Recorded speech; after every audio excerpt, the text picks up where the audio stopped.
masabi natin dyan, kung kanina pa palang madaling araw nag-e-exist, bakit ang mga media natin, bakit lahat kayo wala pang kopya kanina pang madaling araw hanggang ngayon?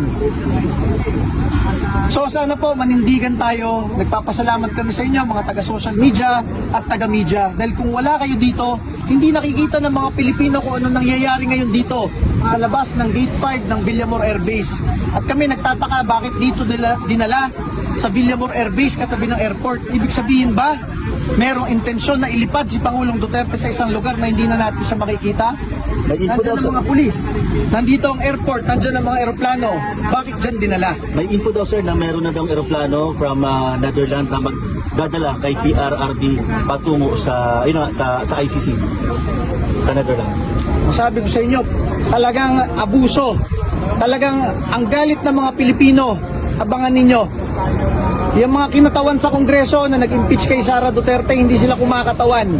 Sa milyong-milyong Pilipino nagsusuporta sa mga Duterte. Makita ninyo ang gante ng mga Pilipino sa mga pang-aabusong ginagawa ninyo. Hindi kasi kayo laki sa hirap, yung mga nakaupo ngayon dyan. Hindi nila alam na ang pinapanood araw-araw ng milyong-milyong Pilipino sa TV ay kung paano pinapahirapan ng bida at sa dulo yun pa ang nagtatagumpay. Akala nila kaya nilang abusuin ng ganito at sila na ang nasa kapangyarihan habang buhay dito sa Pilipinas.